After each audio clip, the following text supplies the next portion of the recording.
শরীফ থেকে প্রচন্ড শীতের মধ্যে বের হয়েছেন, এমনি তাকায়া দেখে একজন বাঁকা হয়ে দাঁড়াইছে, সোজা হয়ে দাঁড়াতে পারে না, কাপড় এইভাবে ধরে রেখেছে, দাঁড়ায় বলেন আসসালাতু ওয়াসসালামু আলাইকা ইয়া রাসূলুল্লাহ। আল্লাহ নবী বলেন, কে রে তুমি এত গভীর রজনীতে আমাকে সালাম দিচ্ছ? আল্লাহ নবী যে মাত্র জিজ্ঞাসা করলেন, উনি ডাকলেন, হুজুর আপনি কি আমাকে চিনতে পারেন নাই? আমি আব্দুল্লাহ। আল্লাহ নবী বলেন, কোন আব্দুল্লাহ? ও নবীজি, কিছুদিন আগে ইসলাম ধর্ম গ্রহণ করেছি, আমার নাম ছিল আব্দুল উজ্জা, আমি আপনার নামটা পরিবর্তন করে আব্দুল্লাহ রেখেছেন, আমি সেই আব্দুল্লাহ। বলেন, আমার আব্দুল্লাহ তো ধনী বাপ চাচা, তার বাপ চাচা ধনী ব্যবসায়ী ছেলে, সকাল বিকাল কাপড় পরিবর্তন করে আসতো। আজকে তো দেখা যায় গায়ে কাপড় নাই, একটা কাপড়ের টুকরা পরিধান করা, সোজা হয়ে দাঁড়াতে পারে না, তার লজ্জাস্থান খালি হয়ে যায়, হাত দিয়ে ধরে রাখছে কোনো রকমে কাপড়ের টুকরা। আল্লাহ নবী বলেন, আমার আব্দুল্লাহর এই অবস্থা কেন? শীতের মধ্যে টরটর করে কাঁপতেছে, কিন্তু কোনো কথা বলে না, কোনো ডাক দেয় না। নবী গো, অপেক্ষায় বসে আছি, কোন সময় আপনি বের হবেন? আপনার নুরানি চারা যদি এক নজর দেখতে পারি, তাহলে আমার অন্তরে আর কোনো দুঃখ থাকবে না। আল্লাহ নবী বলেন, কি হলো তোমার এই অবস্থা কেন? আব্দুল্লাহ, আপনার দরবারে কেন আসা যাওয়া করি? আমার চাচা আমাকে বলেছেন বাড়ি ছেড়ে যেতে হবে, আর না হয় মুহাম্মদের দরবার ছেড়ে যেতে হবে। নবী গো, আমি ঘোষণা দিয়েছি, প্রয়োজন বোধে আপনার বাড়ি কেন তামাম পৃথিবী ছেড়ে যেতে পারি, কিন্তু একটি মুহূর্তের জন্য বিশ্ব নবীর দরবার আমি ছাড়তে পারবো না। আমাকে বাড়ির থেকে বের করে দিয়েছে, বের হওয়ার সময় বললো কাপড় চোপড় গুলো দিয়ে যাও, এগুলো তো আমাদের উদ্দেশ্য হইল আমি উলঙ্গ হয়ে গেলে এটা যাব না, লজ্জায় তখন ঘরে বসে থাকবো, আপনার দরবারে আসবো না। আমি তখন আমার চাচাকে জানিয়ে দিলাম, ওগো চাচা, কাপড় হারাতে পারি, ইজ্জত সম্মান হারাতে পারি, আমি সর্বহারা হতে পারি, কিন্তু আল্লাহর কসম ঈমান হারা এক মুহূর্তের জন্য হতে পারবো না। আজকে যদি শরমের আর ইজ্জতের বয়ে কাপড়ের জন্য আমি ঈমান হারা হয়ে যাই, মৃত্যুর পরে কবর থেকে উলঙ্গ হয়ে আল্লাহর দরবারে উঠব, উলঙ্গ অবস্থায় জাহান্নামের মধ্যে দেওয়া হবে। আল্লাহর নবী আমার কাপড় চোপড় গুলো রেখে দিয়েছে, আমি আমার মার সামনে দাঁড়িয়ে বললাম, মা গো, ও মা, একটা কাপড় দেন না, আমি আমার লজ্জাস্থান রেখে বিশ্ব নবীর দরবারে যাব। ওগো মা, একটা নজর যদি আল্লাহর নবীকে দেখতে পারি, তাহলে আমার মনে আর কোনো ব্যথা থাকবে না। এই বলে হুজুর আমার মা একটা কাপড় দিয়েছেন, কোন রকমের লজ্জাস্থান রেখে আপনার হুজুরের সামনে এসে বসে আছি। কোন সময় আপনি বের হবেন, আপনার চেহারা মুবারক একটা নজর দেখার জন্য বসে আছি। নবীজি তার করুণ কাহিনী শুনে বিশ্ব নবী পর্যন্ত চোখের পানি রাখতে পারলেন। আল্লাহ নবী ডাক দেবেন, আব্দুল্লাহ আমার ঘরে আয়, হুজুরের শরীফে আয়, এই নে আমার ব্যবহারের দুইখান কাপড় তোরে দান করলাম। নবীজির দুইখানা কাপড় ব্যবহারের কাপড়ের দাম আছে না নাই? এরপর থেকে আব্দুল্লাহ যুল বাকাতাইন হয়ে গেল, খালি আব্দুল্লাহ না, এমন টাইটেল লাগছে। আল্লাহ নবী আব্দুল্লাহ বল, তোর কোন আকাঙ্ক্ষা আছে নি? আব্দুল্লাহ হুজুর, দুনিয়ার কোন আকাঙ্ক্ষা নাই, আপনার কাছে আমার একটা দরখাস্ত। নবীজি আপনি বলেছেন শাহাদাতের মরণ হইলে মরণের কষ্ট হয় না, আপনি বলেছেন শাহাদাতের মরণ হইলে কবরও গেলে মুনকার নাকির আসে না, আপনি বলেছেন শহীদ হয়ে মরলে কিয়ামতের মাঠে কোনো হিসাব কিতাব হবে না, বিনা হিসাবে জান্নাতে যাবে। তাই আমার দরখাস্ত, ওগো নবীজি আপনি আল্লাহর কাছে বলুন আমার শাহাদাতের কামনা যেন মহান আল্লাহ কবুল করে নেন। নবীজি দোয়া করে দিলেন, দোয়া রসুলের দোয়া, হাত উঠাইতে দেরি আর তো কবুল হইতে আল্লাহ নবী বিশ্ব নবী রাহমাতুল লিল আলামিন দোয়া করে দিলেন। এখন আব্দুল্লাহর জন্য দোয়া কেমন কবুল হয়ে গেছে। তবুকের যুদ্ধে গেলেন, কিন্তু তবুকের যুদ্ধটা হলো না, ফিরে আসবেন। আব্দুল্লাহ রাস্তার মধ্যে অসুস্থ হয়ে গেলেন, সেখানে তিনি ইন্তেকাল করলেন। আল্লাহ নবী ঘোষণা দিয়েছেন, আল্লাহর রাস্তায় যখন মানুষ বের হয়ে যায়, রাস্তায় মারা গেল শাহাদাতের সওয়াব তাকে দেওয়া হয়। আমার আব্দুল্লাহকে গোসল দাও, কাফন পরাও, আমি নিজে জানাজার নামাজ পড়াবো। নবীজি নিজে জানাজার নামাজ পড়াইয়া লাশ যখন কবরের দিকে নিয়ে যায়, নবীজি পিছনে পিছনে যায়। কবরে পার গেলে পড়ে ডাক দিয়ে বলেন, সাহাবীরা রে, কেউ কবরে নামবে না, আমি তার কবরে নামবো। নবীজি আব্দুল্লাহ রাদিয়াল্লাহু আনহুর কবরে নামে দুই হাত উপর দিকে বলে দিয়ে বলেন, রে আব্দুল্লাহ, সাহাবীরা দে লাশটা আমার হাতে দে। দে আমার আব্দুল্লাহর লাশ আমার কোলে ছেড়ে দে। নবীজির কোলে ছেড়ে দিলে নবীজি এইভাবে লাশটা উপর দিকে উঠাইয়া আকাশের দিকে তাকায় বলে, আল্লাহ, আমি আব্দুল্লাহর প্রতি খুশি, তুমিও খুশি হয়ে যাও। আল্লাহ, এখন আব্দুল্লাহর লাশটাকে আমার কোল থেকে তোমার রহমতের কোলে আমি স্থানান্তর করতে চাই। এই কথা শুনে সাহাবীরা দৌড়ে কবর পার কান্না শুরু করেছেন। বিশেষ করে সাদ ইবনে আবি ওয়াক্কাস রাদিয়াল্লাহু আনহু ডাক দিয়ে বলে, মাটিতে গড়িয়ে কান্না আর বলে, আব্দুল্লাহ রে, এই লাশটা তোর না হইয়া আমার যদি হতো রে, আমার ভাগ্য কত ভালো ছিল রে আব্দুল্লাহ, এই লাশ তোর না হইয়া আমার যদি হতো, যেখানে আল্লাহর নবী বলতেছেন, আল্লাহ আমি খুশি, মেহেরবানি করে তুমিও আমার আব্দুল্লাহর প্রতি খুশি হয়ে যাও। লক্ষ্য করে দেখুন, এইভাবে অনেক ঘটনা সারা রাত বললেও তো শেষ হবে না। এইভাবে বাড়ি ঘর ছেড়ে দিয়েছেন আল্লাহর দ্বীনের জন্য, ইসলামের জন্য, আল্লাহ নবীর জন্য। কিন্তু আবু লাহাবের ছেলে যেমন বাবা তেমন ছেলে উতবা আল্লাহ নবীর সামনে গিয়ে বলে, ওগো মুহাম্মদ, আপনারা আল্লাহ তাআলা এগুলো আমরা মানি না। আর তুজুরে কর না। আর নবীজির সামনে দাঁড়ায় বলে, আপনার দুই মেয়েকে তালাক দিলাম। নবীজির তাফসীরে মাযহারিতে লেখে, আল্লাহ নবীর উপরে হামলা করে টান দিয়ে জামা ছিঁড়ে ফেলেছে। নবীজি চোখের পানি ছেড়ে দিয়ে কাঁদলে, হ্যাঁ প্রভু, আমার জামা ছিঁড়েছে, এই জন্য আমি ব্যথা পাইনি। আমি কত আঘাত খাইলাম তোমার দ্বীনের জন্য, তোমার জন্য, তোমার দ্বীনের জন্য যদি আমি কষ্ট পাই, আমার তেমন কষ্ট লাগে না। ও প্রভু, আমার মেয়েকে তালাক দিয়েছে, এই জন্য দুঃখ লাগে নাই, দুঃখ লেগেছে আমার সামনে যদি তোমাকে কেউ অবজ্ঞা করে, তোমাকে অপমান করে, আমি রাসূল কখনো বরদাস্ত করতে পারি না। ভাইরা আমার, বাস্তবিকই যাদের ভিতরে ঈমান আছে,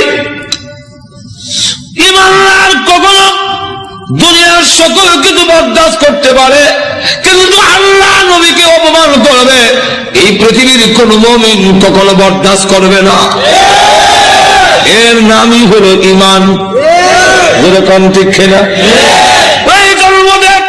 আল্লাহর জন্য, আল্লাহর নবীর জন্য, আল্লাহর দ্বীনের জন্য মুমিন তার জীবন উৎসর্গ করতে পারে, কিন্তু আল্লাহর অবমাননা কখনো মুমিন বরদাস্ত করতে পারে না।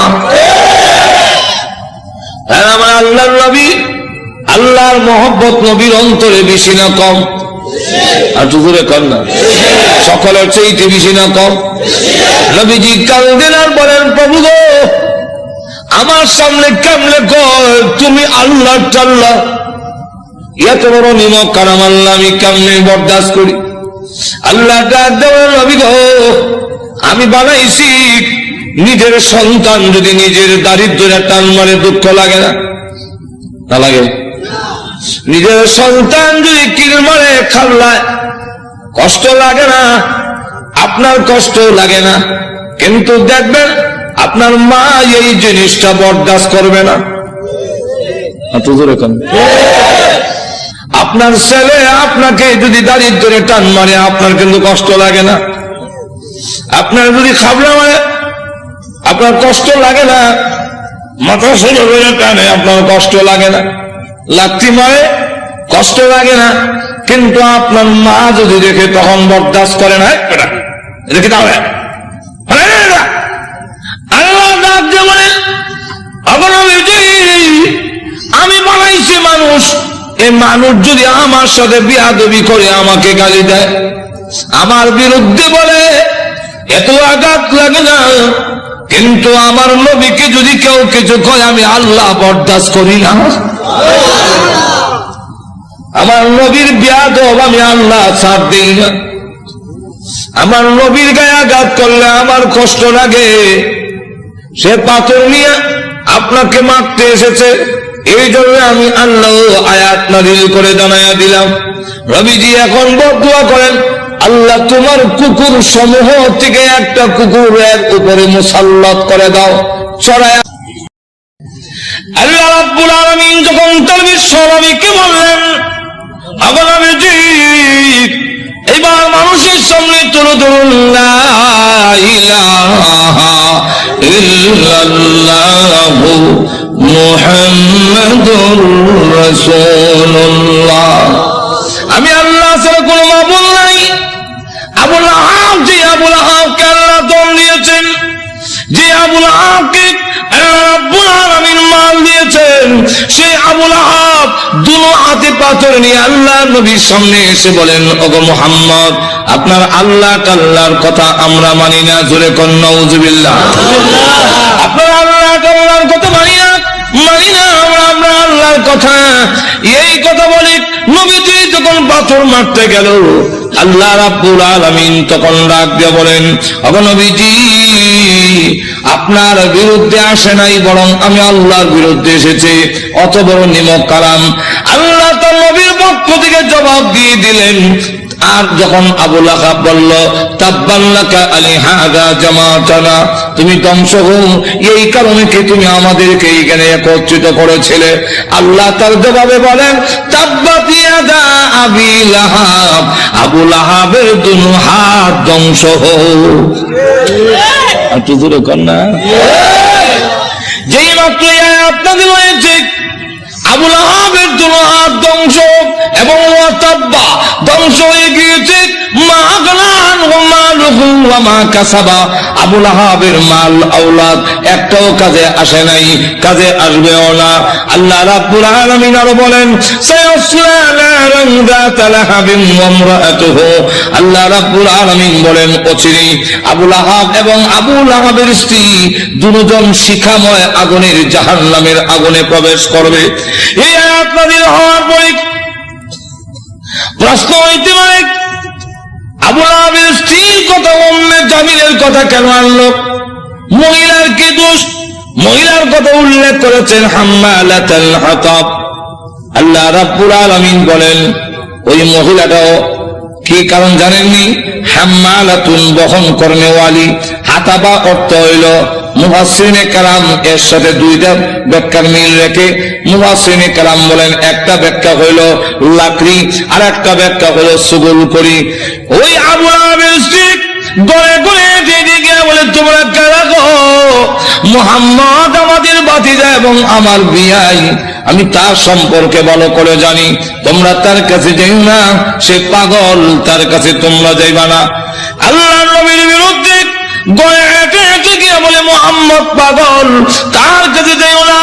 আল্লাহর নবী ডাক দেওয়ার প্রভু, আমার আপন চাষি এবং আমার আপন লোকগুলো যদি এইভাবে অপপ্রচার করে, আমি দাওয়াতের কাজ কেমনে করব?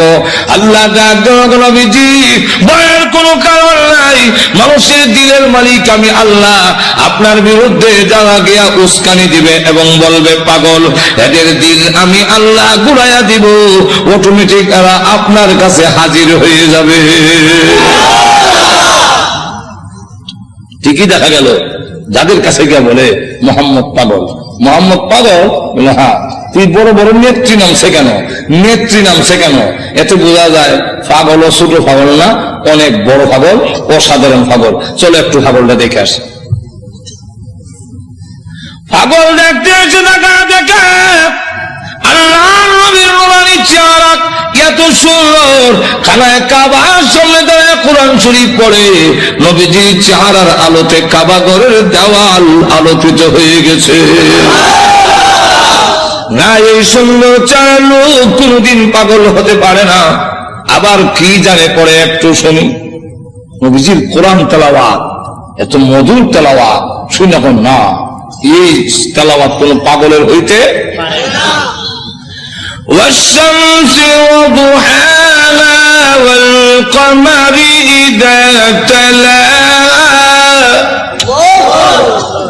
والنهار إذا جلاها والليل إذا يغشاها। পিছন থেকে তারা কয় এই লোক কোনদিন পাগল হতে পারে না, তিনি আল্লাহর পয়গম্বর, কালিমা পড়ে মুসলমান হয়ে গেছে।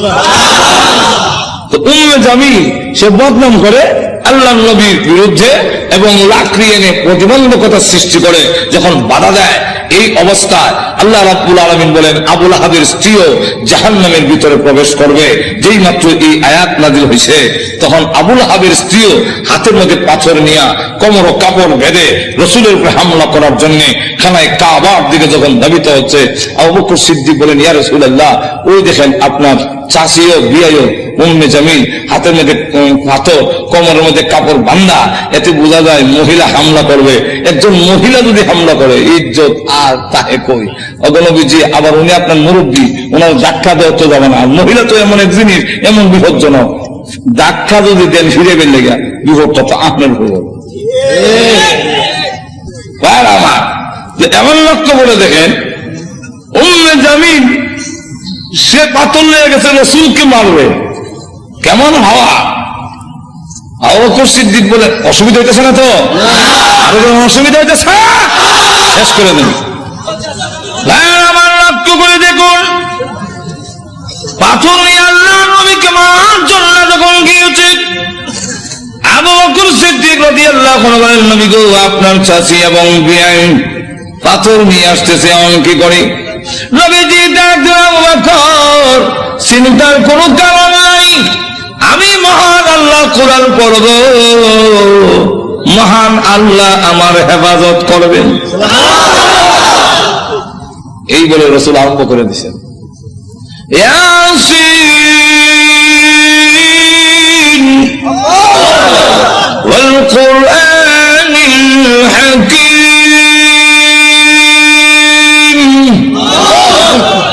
উম্মে জামিল কাছে গিয়া কয়, এ আবু বকর, একা একা বসে রইছ, তোমার সাথী মোহাম্মদ কই আজকে?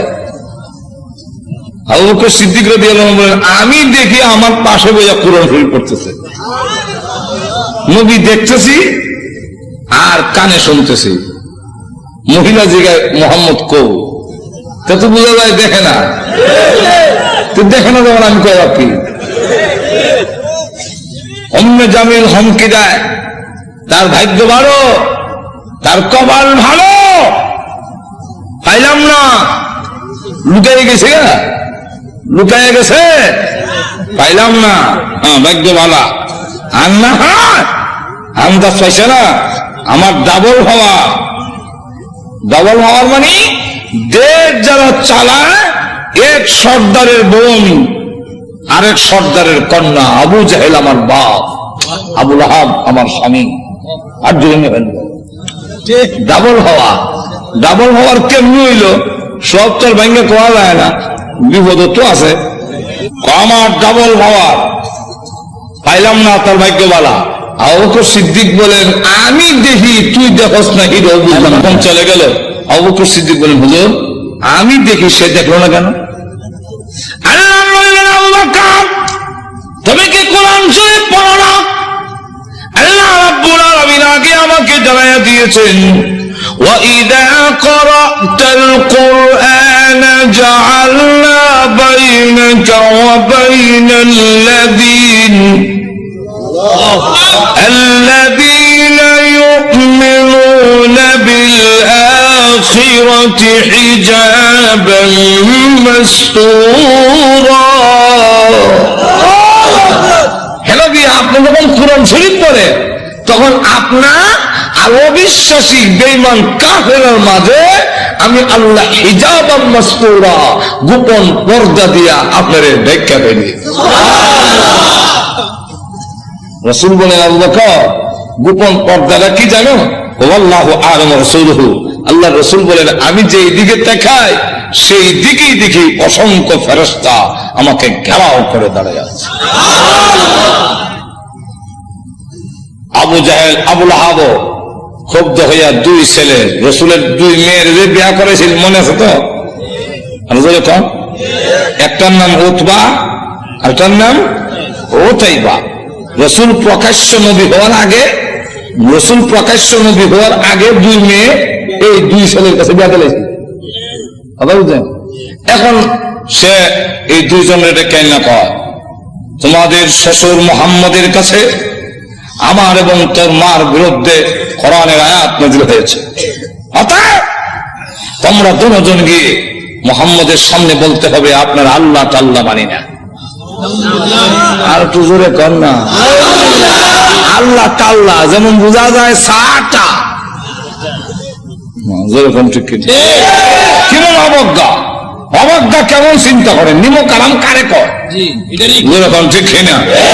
তো গিয়া বলবি আল্লাহ তাআলা মানি না আর মুহাম্মদের দুই মেয়েকে তালাক দিয়ে আসতে হবে, আর না আমি মনে করব তোমরা আমার অবাধ্য, আর আমার অবাধ্য হইলে যে কিছু পাইবা না এটা তো বুঝো। যেমন বাপ ইমুন ফুলা, এটা তো বলার দরকার ছিল আপনার কথা না মানলে অবাধ্য, আর আল্লাহর কথা না মানলে আর বড় অবাধ্য। আপনার কথা না মানলে আপনার সম্পত্তি থেকে বঞ্চিত হব, আর আল্লাহর কথা না মানলে নবীর কথা না মানলে জান্নাত থেকে বঞ্চিত হব। অনেক সাহাবীরা তো এরকম করছেন যে বাড়ি ঘর ছাড়তে রাজি কিন্তু আল্লাহ রাসূল ছাড়তে একটু জোরে কর না। গভীর রজনীতে আল্লাহর নবী বিশ্বনবী রাহমাতুল লিল আলামিন হুজরা শরীফ থেকে প্রচন্ড শীতের মধ্যে বের হয়েছেন। এমনি তাকায়া দেখে একজন বাঁকা হয়ে দাঁড়াইছে, সোজা হয়ে দাঁড়াতে পারে না, কাপড় এইভাবে ধরে রেখেছে। দাঁড়ায় বলেন আসসালাতু ওয়াসসালামু আলাইকা ইয়া রাসূলুল্লাহ। আল্লাহ নবী বলেন কে রে তুমি এত গভীর রজনীতে আমাকে সালাম দিচ্ছ? আল্লাহ নবী যেই মাত্র জিজ্ঞাসা করলেন উনি ডাকতে হুজুর আপনি কি আমাকে চিনতে পারেন নাই? আমি আব্দুল্লাহ। আল্লাহর নবী বলেন কোন আব্দুল্লাহ? ও নবীজি কিছুদিন আগে ইসলাম ধর্ম গ্রহণ করেছি, আমার নাম ছিল আব্দুল উজ্জা, আমি আপনার নামটা পরিবর্তন করে আব্দুল্লাহ রেখেছেন, আমি সেই আব্দুল্লাহ। বলেন আমার আব্দুল্লাহ তো ধনী বাপ চাচা, তার বাপ চাচা ধনী ব্যবসায়ীর ছেলে, সকাল বিকাল কাপড় পরিবর্তন করে আসতো। আজকে তো দেখা যায় গায়ে কাপড় নাই, একটা কাপড়ের টুকরা পরিধান করা, সোজা হয়ে দাঁড়াতে পারে না, তার লজ্জাস্থান খালি হয়ে যায়, হাত দিয়ে ধরে রাখছে কোন রকমের কাপড়ের টুকরা। আল্লাহর নবী বলেন আমার আব্দুল্লাহর এই অবস্থা কেন? শীতের মধ্যে টরটর করে কাঁপতেছে কিন্তু কোনো কথা বলে না, কোনো ডাক দেয় না। নবী গো অপেক্ষায় বসে আছি কোন সময় আপনি বের হবেন, আপনার নুরানি চেহারা যদি এক নজর দেখতে পারি তাহলে আমার অন্তরে আর কোনো দুঃখ থাকবে না। আল্লাহর নবী বলেন কি হলো তোমার এই অবস্থা কেন? আব্দুল্লাহ আপনার দরবারে কেন আসা যাওয়া করি? আমার চাচা আমাকে বলেছেন বাড়ি ছেড়ে যেতে হবে, আর না হয় মুহাম্মদের দরবার ছেড়ে যেতে হবে।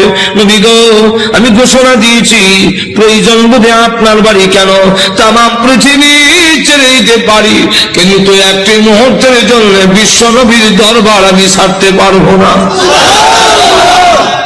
আপনারা যে আমাকে বাড়ির থেকে বের করে দিয়েছে, বের হওয়ার সময় বললো কাপড় চোপড় গুলো দিয়ে যাও, এগুলো তো আমাদের উদ্দেশ্য হইল আমি উলঙ্গ হয়ে গেলে এটা যাব না, লজ্জায় তখন ঘরে বসে থাকবো, আপনার দরবারে আসবো না। আমি তখন আমার চাচাকে জানাই দিলাম, ওগো চাচা, কাপড় হারাতে পারি, ইজ্জত সম্মান হারাতে পারি, আমি সর্বহারা হতে পারি, কিন্তু আল্লাহর কসম ঈমান হারা এক মুহূর্তের জন্য হতে পারবো না। আজকে যদি শরমের আর ইজ্জতের বয়ে কাপড়ের জন্য আমি ঈমান হারা হয়ে যাই, মৃত্যুর পরে কবর থেকে উলঙ্গ হয়ে আল্লাহর দরবারে উঠব, উলঙ্গ অবস্থায় জাহান্নামের মধ্যে দেওয়া হবে। আল্লাহর নবী আমার কাপড় চোপড় গুলো রেখে দিয়েছে, আমি আমার মার সামনে দাঁড়িয়ে বললাম, মা গো, ও মা, একটা কাপড় দেন না, আমি আমার লজ্জাস্থান রেখে বিশ্ব নবীর দরবারে যাব। ওগো মা, একটা নজর যদি আল্লাহর নবীকে দেখতে পারি তাহলে আমার মনে আর কোনো ব্যথা থাকবে না। এই বলে হুজুর আমার মা একটা কাপড় দিয়েছেন, কোন রকমে লজ্জাস্থান রেখে আপনার হুজুরের সামনে এসে বসে আছি। কোন সময় আপনি বের হবেন, আপনার চেহারা মুবারক একটা নজর দেখার জন্য বসে আছি। নবীজি তার করুণ কাহিনী শুনে বিশ্ব নবী পর্যন্ত চোখের পানি রাখতে পারলেন। আল্লাহ নবী ডাক দিলেন, আব্দুল্লাহ, আমার ঘরে আয়, হুজুরের শরীফে আয়, এই নে আমার ব্যবহারের 2খান কাপড় তোরে দান করলাম। নবীজির 2খানা কাপড় ব্যবহারের কাপড়ের দাম আছে না নাই? এরপর থেকে আব্দুল্লাহ যুল বাকাতাইন হয়ে গেল, খালি আব্দুল্লাহ না, এমন টাইটেল লাগছে।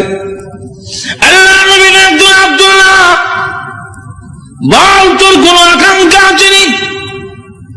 আব্দুল্লাহ হুজুর দুনিয়ার কোন আকাঙ্ক্ষা নাই, আপনার কাছে আমার একটা দরখাস্ত। নবীজি আপনি বলেছেন শাহাদাতের মরণ হইলে মরণের কষ্ট হয় না, আপনি বলেছেন শাহাদাতের মরণ হইলে কবরও গেলে মুনকার নাকির আসে না,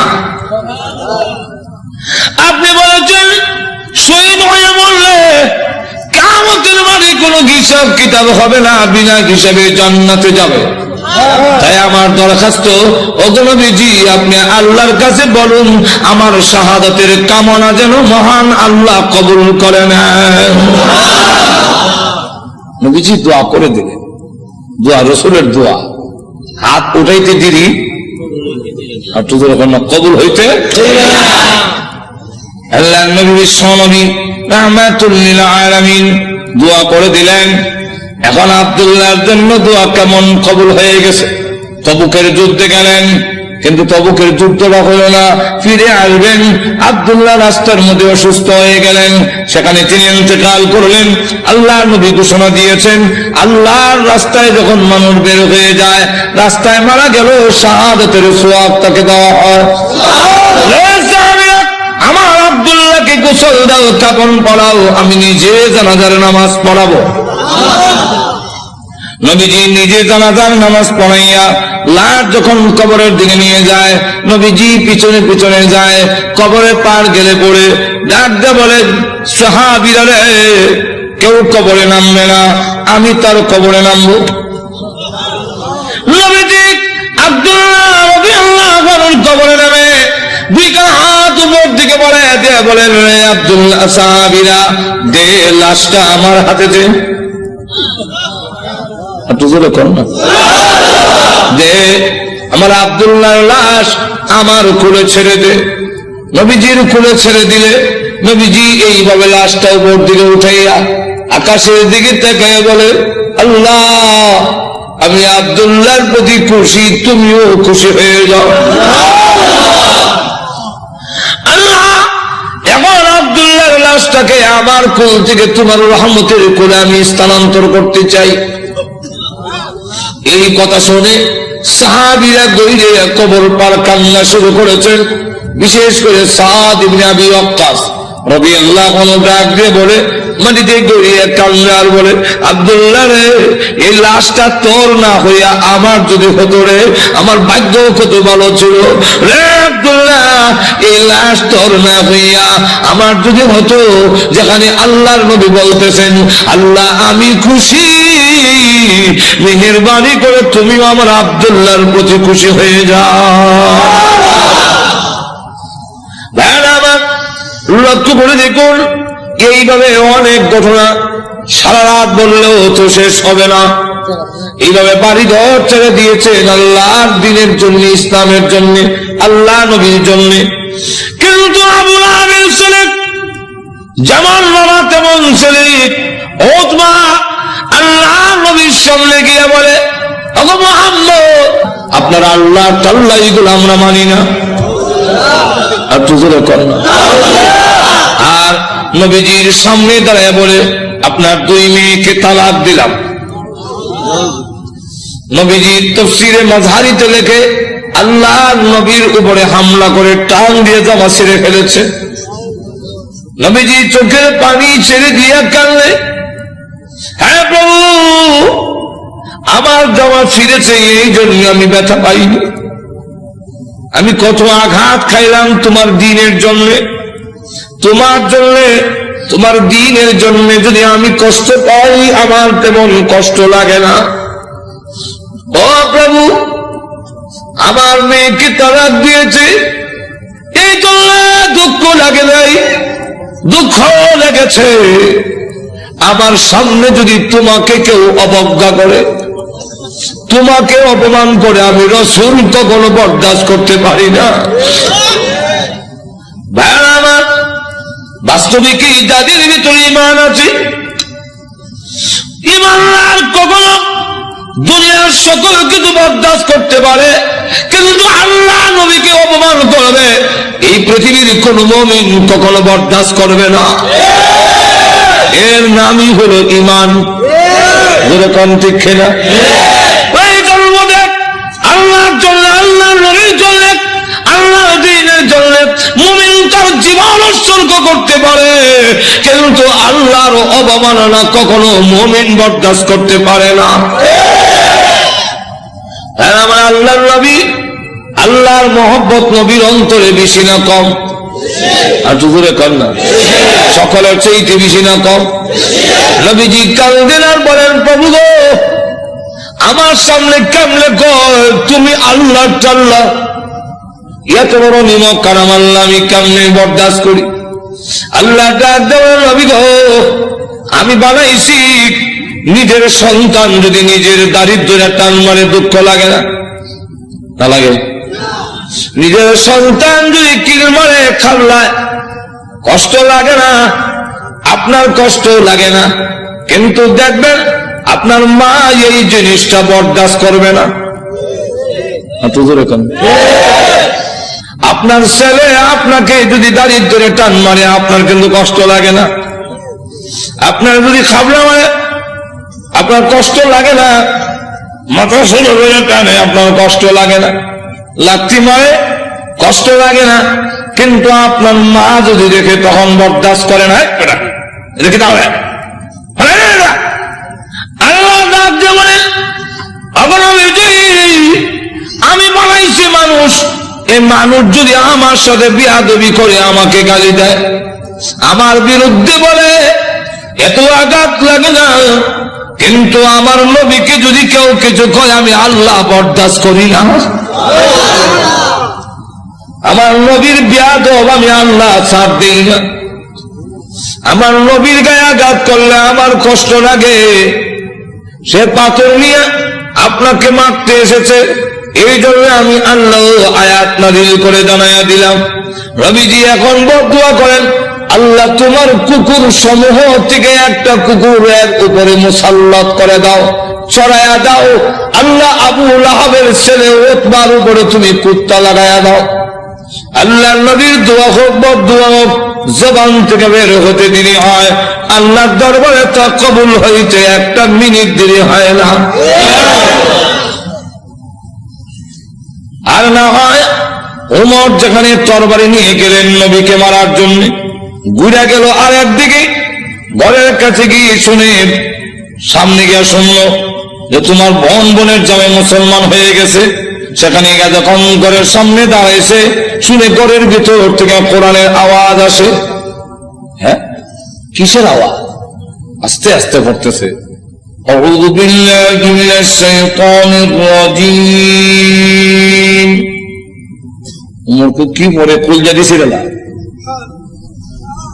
বিসমিল্লাহির রহমানির রহিম।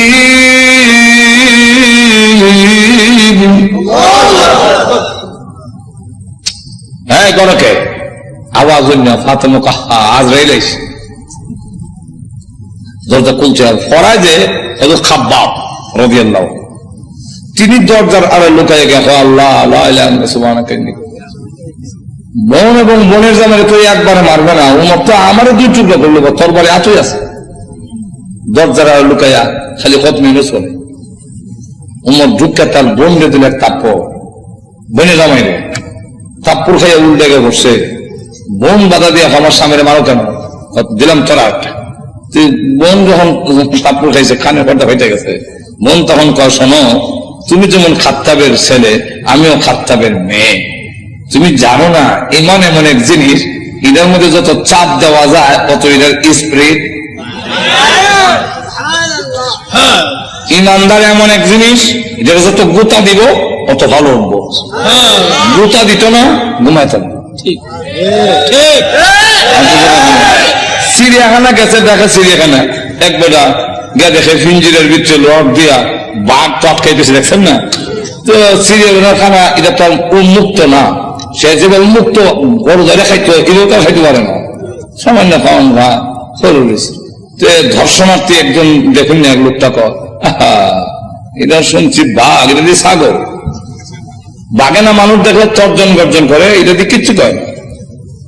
তো দিছে সাথী দেখ গুতা আবেদন করছেন খাওয়ান ঠিক ভাই না, প্রতিষ্ঠান তোমার একটা গুড়া কিনে আমরা সিটি সেন্টার গুতা দেশ করে জানাস না ভাত গুতা দিলে ভালো উঠলো, যেমন গুতা দিছে মুখা হাত হাত করে দেন হালছে। এখন জুতা মুজা হাতে ফালাই এটা দিচ্ছেন তো, যেরকম ঠিক কিনা।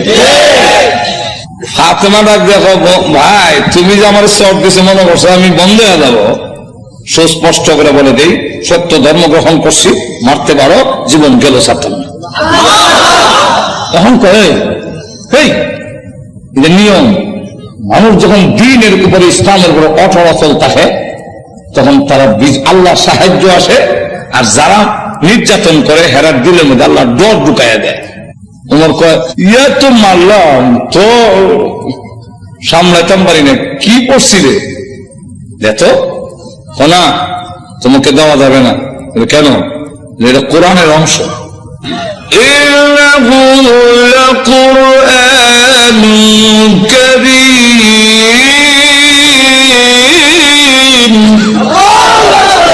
ফি কিতাবিম মাকনুন লা ইয়ামাসসুহু ইল্লাল মুতাহহারুন।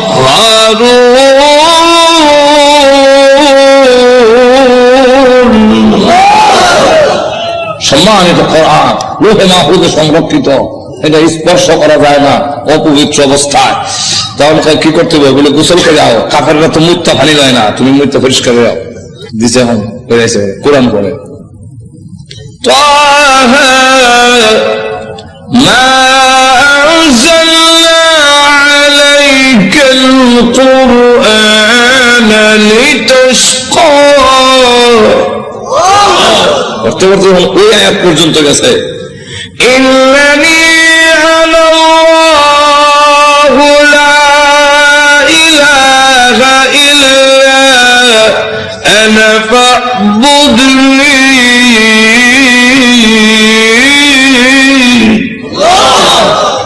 দেখো চোখ থেকে পানি নহর চালু হয়েছে।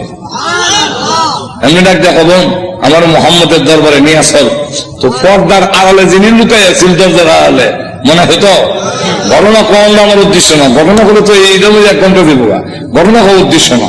উদ্দেশ্যটা হইল ওই কথাটা বুঝে পেলে গা দরজার আড়াল থেকে এমনি কয় আর লুকায় থেকে লাভ নাই। তখন বুঝে গেছে উমর মারত না। তো সংবাদটা আমি আগে দিলাই, কারো সুসংবাদ আগে দিতে একটা মনের মধ্যে একটা আনন্দ পাওয়া যায়, তো আমি আগে দিলাই। এমনি দরজার বাইরে থেকে আওয়াল থেকে বেরিয়ে কয়, হ্যাঁ মা, তাদেরকে কোরআন শরীফ আমি পড়াইছি। আচ্ছা, তো আপনাকে সুসংবাদটা দেওয়ার জন্য বেরিয়েছে, তমুকে আসলাম। কি সুসংবাদ? বলে দারুল আরকাম, গোপন ঘাঁটি, যেখানে দিন প্রচার করা হয় লুকায় লুকায় এখান থেকে, যার নাম ছিল দারুল আরকাম। এই দারুল আরকামে গত রাত্রে আমি বিশ্ব নবীকে দোয়া করতে শুনছি। আল্লাহ রসুল বলছেন, আল্লাহুম্মা আইজ্জিল ইসলামা বিআদিল উমরাইন। আল্লাহ দুইটা উমর থেকে একটা উমর ইসলামের ভিতরে এনে ইসলামের শক্তিশালী করে দাও। একটা হলো উমর ইবনুল খাত্তাব, আর একটা হলো উমর ইবনে হিশাম, যার টাইটেল হলো আবু জেহেল। আগে আসলে আবুল হাকাম, এরও নাম উমর, আর এই আমিরুল মুমিনিন উনার নামও উমর। আল্লাহ রাসূল বলে, এই দুইটা উমর থেকে একটা উমর আমারে দাও। আল্লাহ রাব্বুল আলামিন মনে হয় গত রাত্রের রাসূলের দোয়াটা তোমার বেলায় কবুল হয়ে গেছে। কথাটা বুঝলেন? তো রাসূল দোয়া করতে দেরি হয়, বদদোয়া হোক এরকম। তো এই অবস্থায় দোয়া যখন বদদোয়া হোক আর দোয়া কবুল হয়ে যায়, রাসূল যখন কইয়া দিলেন কুকুর সমূহ থেকে একটা কুকুর ছড়াইয়া দাও, এখন দেখেন কি হয়। আবু লাহাবের ছেলে উতবা, সে সিরিয়ার থেকে ব্যবসায়ী কাফেলা নিয়ে আসতেছে। রাস্তার এক জায়গার মধ্যে বিশ্রামের জন্য তাদের গমের বস্তা, খেজুরের বস্তা তৈছে। এমনি দেখে পাহাড়ের টিলার মধ্যে একটা ভাগ বৈশা, খালি মাথা ঘুরাইয়া আবু লাহাবের ছেলে উতবারে ভালো করে দেখে, যেমন বোঝা যায় গোয়েন্দা অফিসার আসামি দেখতেছে। এমনি সে ডাক দিয়া কয়, ও আমার সাথীরা, বাঘ যেভাবে আমার দিকে চায়, এতে বোঝা যায় মুহাম্মদের বদদুয়া কবুল হয়ে গেছে। তো রাসূল তো বলছিলেন কুকুর, এখন তো বাঘ, উল্টা দি না, উল্টা না, রাসূল কুকুর দিয়া বাঘই বুঝাইছেন, হেরাও বুঝছে। এর কারণ রাসূল বাঘ কইয়া কুকুর হয়ে কুত্তা বুঝাইলেন কেমনে? কুকুর মানে বাঘ, বাঘ মানে কুকুর, দুইটার একটা মিল আছে। কি মিল? চতুষ্পদ জানোয়ারের মধ্যে কুত্তা হাও আলগি দিয়া পেশাব করে, আর বাঘও হাও আলগি দিয়া পেশাব করে। তাহলে মোটায় মোটায় দুইটার একটা মিল আছে। হাইওয়াতুল হাইওয়ান নামক কিতাবের মধ্যে এই ইয়েটা দিচ্ছেন, কথা বুঝলেন? এখন আসুন, তাহলে দেখা গেল এই অবস্থায় সকলে আপনি আমাদের ছেলে, সর্দারের ছেলে, আপনার সিকিউরিটির ব্যবস্থা আমরা করবো। আপনি ভয় পাচ্ছেন কেন? সিকিউরিটি তারা করবো। সিকিউরিটি কত সিকিউরিটি বন্ধ করে খারাপ হিসেবে লোক নাই, মানুষ নাই। এরকম বহুত ঘটনা আসলে এখন না, গজব আসবার হইলে ফিরাইতে পারে না। এখন দেখা গেল সিকিউরিটি দিবে, তখন তারা সব গমের বস্তা বুঝলেন আর খেজুরের বস্তা একখানে একত্রিত করে একটা উঁচা পাহাড়ের টিলার মতো, মানে সেখানে জায়গা করে দিয়ে বলেন, আপনি সেখানে ঘুমান, আমরা নিচে ঘুমাবো। বাঘের নিয়ম হইল আগে যারে পায় তারে খায়, তা আমাদেরকে খেয়ে না মেরে খাবে, এর আগে তো না। ঘুমান মানুষ সব ঘুমাইছে, এও নাক ডাকা। যখন নাক ডাকা আরম্ভ হয়েছে, বাঘে কা আমার যাওয়ার টাইম হয়েছে। আল্লাহ যাইবার আগে গন্ধটা তোর নাক ফিট করে দেয়, এই গন্ধে যারে পাবি তারে ধরবি, উল্টা পাল্টা ধরিস না। বাঘ গিয়া যতটুকু ঘুমাইছে সব থেকে চেক করে, কারণ প্রত্যেকের শরীরে আলাদা একটা ছোট সময় বাইসাল যখন কোথায় গেঞ্জি রান্ধে, আমার গেঞ্জি রাঁধছেন, এখন কোন গেঞ্জি আব্বার কোনটা বাইসাল বুঝতাম কেন, আর নিলে থাপ্পর হম উল্টা হলটা নিলে তো নাকও লাগাইতাম, নাকও লাগাই বুঝতাম এটা আব্বার গেঞ্জি, এটা বাইসাল গেঞ্জি, গন্ধের শরীরে একটা গন্ধ। হ্যাঁ, তো বাঘে গিয়ে সব থেকে চেক করে, গন্ধ তো মিলে না, আমার আসামি তো মাথা ঘুরাই দেখে বস্তার ঘুরে একটা ঘুমায় নাক ডাকাইতেছে। তাহলে এটা দেখে বেরি লাভ দিয়ে বস্তার ঘুরছে, ওইটা নাক লাগাইতে পারে, এই যে আমার আসামি বলাচ্ছে। নিচে নিয়া মাথা এখানে, পা এখানে, হাত এখানে, নারী বুড়ি এখানে, আলাদা আলাদা করিয়া মাছের ভাগার মতো সরাইয়া বাঘ আবার গিয়ে টিলাত বৈশা অলক দৃষ্টিতে তাকে রয়েছে। এরা ঘুম থেকে উঠতে যখন চিৎকার দিবে, আমি আনন্দ করব, আল্লাহ এবং নবীর দুশমন রে আমি খতম করেছি। হেলা কম কেন? সিকিউরিটি দিল, সিকিউরিটি আমাদের শেষ করে বেড়াচ্ছে। আমি করছি। আল্লাহ তখন আয়াত নাযিল করলেন, এই হলো শানে নজরুল। আয়াত নাযিল করে বলেন, কুতিলাল ইনসানু মা আকফারাহু,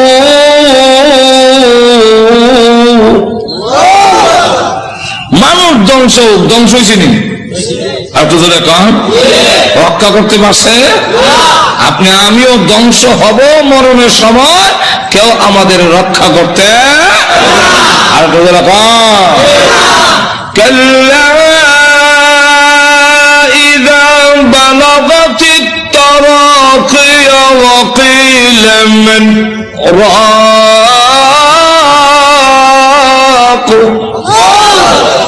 তখন কন্ট্রোল হয়েছে জানাবে, কেউ রক্ষা করতে পারবে না। আল্লাহ তখন আয়াত নাযিল করে বলেন, কুতিলাল ইনসান, মানুষ ধ্বংস হোক, মানুষ বড় অকৃতজ্ঞ।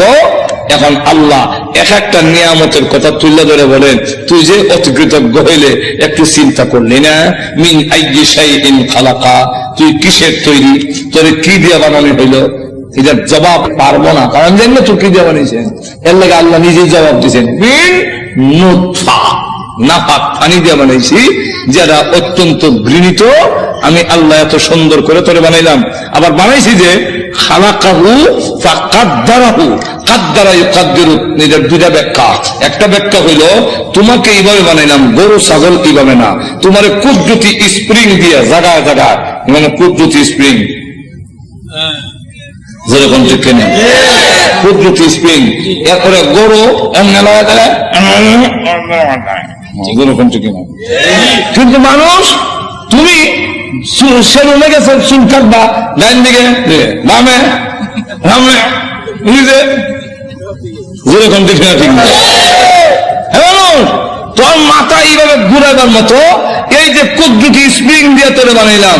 আল্লাহ গরু কিন্তু এই ঠ্যাং ভাঙ্গিয়া পেশাব করতে পারে না, তোর আলু মানতে পারো, তোর সব মানতে পারো, কুদরতি স্প্রিং জায়গায় জায়গায় দিয়া আমি আল্লাহ এমন ভাবে বানাইলাম। আবার তুমি যখন বস্তা নেবে মাথা, তখন রড থেকে আরো শক্ত। যেরকম ঠিক না, ঠিক না? খালাকাহু ফাকাদ্দারাহু। আর একটা কাদ্দারার ব্যাখ্যা হইল কাদ্দারা ইউকাদ্দিরু তাকদীরান। এর অর্থ হলো তুই অত হতাশ হওয়ার দরকার নাই, অত পরেশান হওয়ার দরকার নাই, সুদে ঘুষে খাওয়ার দরকার নাই। তোমার কপালও তোমাকে জন্মের 50,000 বছর আগে কপাল লেখা কয়টা দোকানের মালিক অবি, এটা লেখকেই তোর দুনিয়াতে পাঠাইছি। যার বাস্তব প্রমাণ, যার বাস্তব প্রমাণ কপালে যদি না থাকে, বিদেশি ডিগ্রি থাকলেও বাংলাদেশের এমপি হতে পারে না, এমন ঘটনা বাংলাদেশও আছে। এমন শিক্ষিত লোক আছে যে আরেক দেশে গিয়ে পড়ায়, বিদেশ গিয়ে পড়ায়, এমন বড় ব্যারিস্টার আছে বাংলাদেশও, কিন্তু বুট পায় না। আর তোদের এখন না, বাংলাদেশে এমন ঘটনাও আছে উচ্চ শিক্ষিত, অত উচ্চ ডিগ্রি নাই, কিন্তু বাংলাদেশ সরকার প্রধান হয়েছেন। কেন হয়েছে? এটা কপালও লেখা। যেরকম ঠিক না, ঠিক না? আর এটা ওই তলনাকে লেগে অত বড় ব্যারিস্টার হইয়া সংবিধান রচনা করিয়া ও তো পারে না, খেলে কোন না হওয়ার কারণ হলো এর কপালও এমপি লেখা নাই। যেরকম ঠিক কিনা? আল্লাহ তাই বলেন, এক একটা নিয়ামত উল্লেখ করে আমাদেরকে বলেছেন, নিমক হারাম হলো না। আল্লাহ আমাদের সকলকে তৌফিক দান করুন। সকলে বলেন আমিন। ওয়া আখিরু দাওয়ানা আলহামদুলিল্লাহি রাব্বিল আলামিন।